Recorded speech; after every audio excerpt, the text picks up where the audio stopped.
All right, all right, all right, all right, all right. Couple questions for you guys. So you pick. Radian Weapons, badass freaking truck gun right there, boy. A Langdon PX4, slickicated by our buddies over at Boresight Solutions. How about this Langdon LTT? That's pretty sweet. Ooh! How about this? Thor's hammer right there. My 10 mil. It's got all the sweet Tango Down Larry Vickers parts on there. Sweet Trigicon. What do you think? Maybe is that your pick? Is that your pick right there? What about the one that you know you can conceal and have with you? Huh? I'm going to talk to you a little bit today about mindsets. Not the mindset word that's been bastardized and kind of compressed into some warrior spirit word. I'm talking about the same mindset that a good farmer has. The same mindset that my mother has. The same mindset that maybe Walter Payton had. Maybe the same mindset that Thomas Edison had. You see, we all have a mindset. Right now, this whole mindset terminology, and this isn't a mindset video, but we're going to talk about it for a moment. It's become a verb. Like, dude, do you even mindset? Bro, do you mindset? A heroin junkie has a mindset. You dig?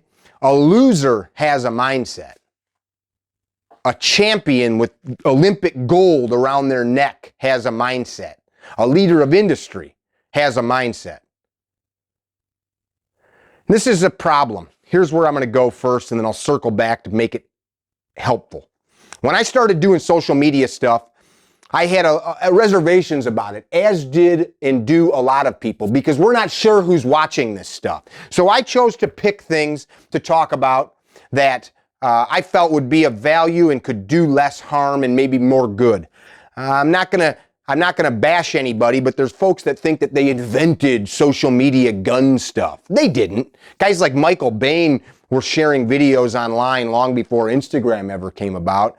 One of my mentors, Bob Housingay, has videos that were recorded on VHS and uploaded to the early days of YouTube. So none of us invented this. But I thought, what can I add to this conversation, to this community of people that like to learn and gather information?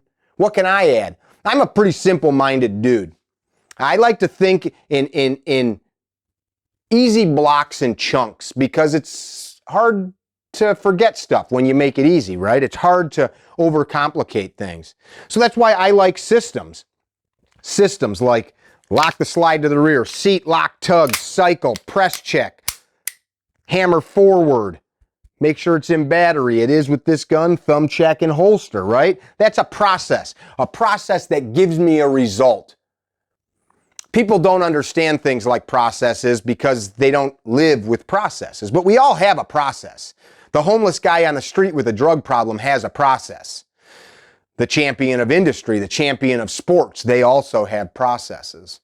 So when I began sharing stuff in this community of ours, I thought I'd go simple, right? And I've been known to rub people the wrong way, and I'm okay with that. I hope you all know that I come to you with love. Anything I pass on, I maybe do it sometimes from a stance of pressure, because that's how my brain works. Let's put some pressure on them to think. No, I'm doing it from a position where I care about you and I want you to be better.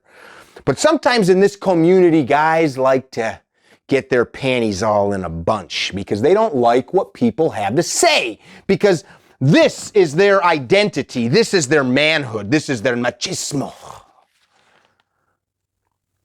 My friends own this company. It's an awesome company. I love this company. They're the best ARs on the planet. But the chance of me having this gun with me when I need it, other than in a home invasion scenario, are slim to none. So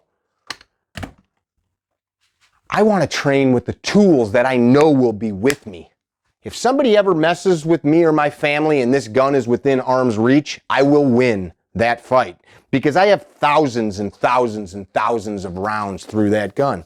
Not a braggadocious statement. I know because I've put in so much effort with it. But I also know that the chances of me being at the movie theater with that with me are about zero, double zero. I know me being at church with this next to me, slim to none. Me being at the airport, me being at the Walmart, me being at the festival, me being at the concert, me being at the football stadium, me being anywhere really outside of my home, chances are this ain't gonna be with me. I still to this day go to classes, so check this out. I personally do about 24 to 30 classes a year that are with our people, including S12, which is 50 to 75 people at the event total. I then attend anywhere from 4 to 6 classes per year as a student. I've got a book of training I've done. I've had a lot of opportunity to stand around people with guns and watch what they do. And it tells you a lot about somebody's motivation, about their mindset. When you see them show up to the range, take this out of their pants, and strap this onto their leg. Well, Mick, I want to get reps in with this.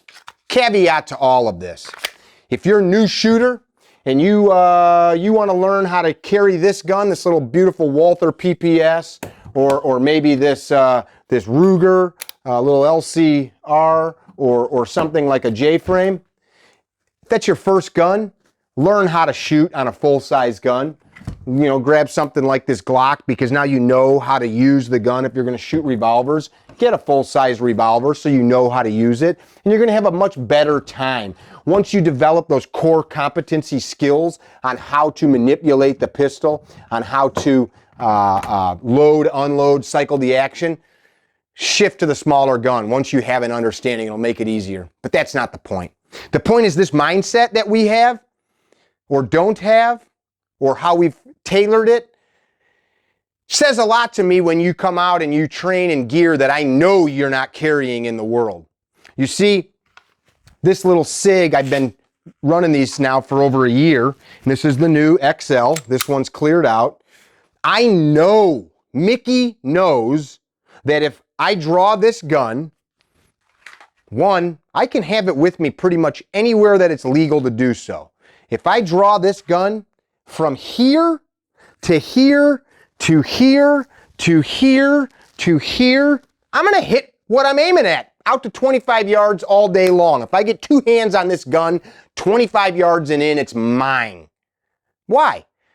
Because I show up to classes with it. I teach with it. I train with it. And that's not about this gun. Any of these guns. But put the effort in with the gun that you are training, or rather putting your life in, your wife's life in. We buy these things, we load them up.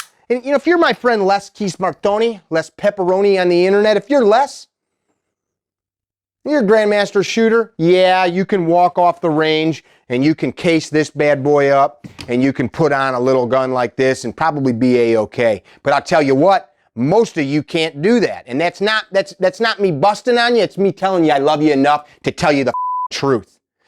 Don't show up and strap a gun to your leg and do pretty good with it and then stick this in your pants or your purse. Because the day you need it, you will be left wanting. And that is a sad and sorry thing. And that's a mindset. It's a mindset to fail. So what is your mindset? How bad do you wish to prevail? And what is it that you want out of your training? Is it entertainment or is it success? Be well.